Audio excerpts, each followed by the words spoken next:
I thought sure this attic was clean. Well, not clean exactly, but free of spirit activity. I thought sure there were no ghosts or poltergeists or wraiths or apparitions or paranormal entities of any kind, but according to the specter detector here, there seems to be something kicking around, some sort of weird creature registering some... Oh, I see. It's a person.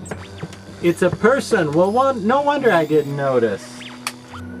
Hello, human. Nice to see you up here in the attic once again, week after week, where we look for cool and interesting old Halloween masks. I gotta hand it to you. You always manage to get up here ahead of me every week. You get up here before I do, and I don't know how you do that. I don't let you in. I don't remember letting you in, but you're here every week in my house. Okay, I'm not comfortable with that, but let's just move on to something a little more cheerful, shall we? Like a mask that I think is one of the best witch masks ever made. Or one of the best masks which was ever made. Yeah, but you know, it's a classic Halloween tradition.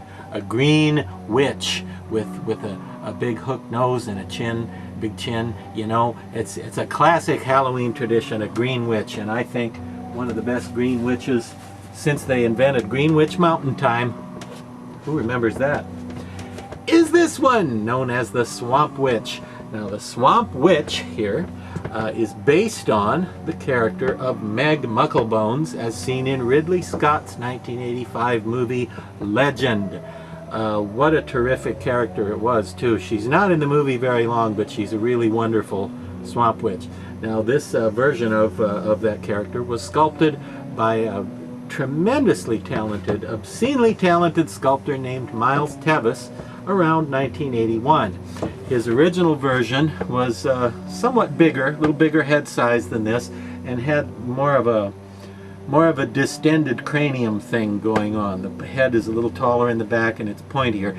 It was downsized a bit and brought into a little bit more human head-like wearable mask, sensible type proportions, for its release through Death Studios, which began the release, not Death Studios. Death Studios has been around since, you know, the Paleozoic period, but the release of this mask was 1992. Now, it was in release for many years. You may still be able to score one, in fact, but I think this is just one of the best witch masks ever, and the Death Studio edition is so beautifully molded and beautifully cast and painted, and it's just a super high quality witch. These sold, I believe, for around 80 bucks.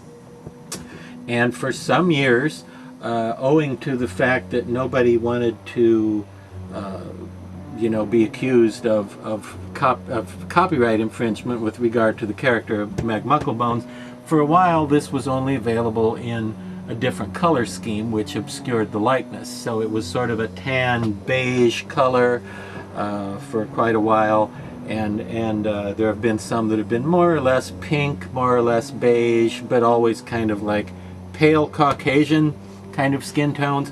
The green one came along years and years later, after it became apparent that nobody cared whether or not it looked like a character from a 1985 movie. So Death Studios went ahead and came out with the really awesome green version of the Swamp Witch.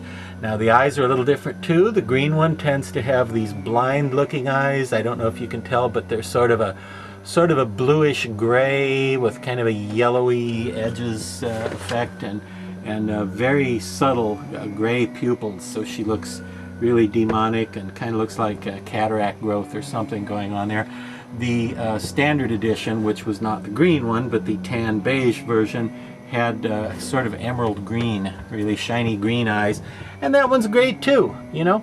You should probably own them both, because no household should be without a mask that's as wicked cool as this one, the Miles Tevis Meg Mucklebones inspired Swamp Witch, as released by the creeps at Death Studios. And I don't know how many of these are out there, but it has been around it was in production for a lot of years. So if you look on eBay or wherever, you may be able to find one, or you may be able to still get one from Mr. Death. I don't know. Ask him about it. If you're polite, you know, if you're nice, he might still be able to make one of these.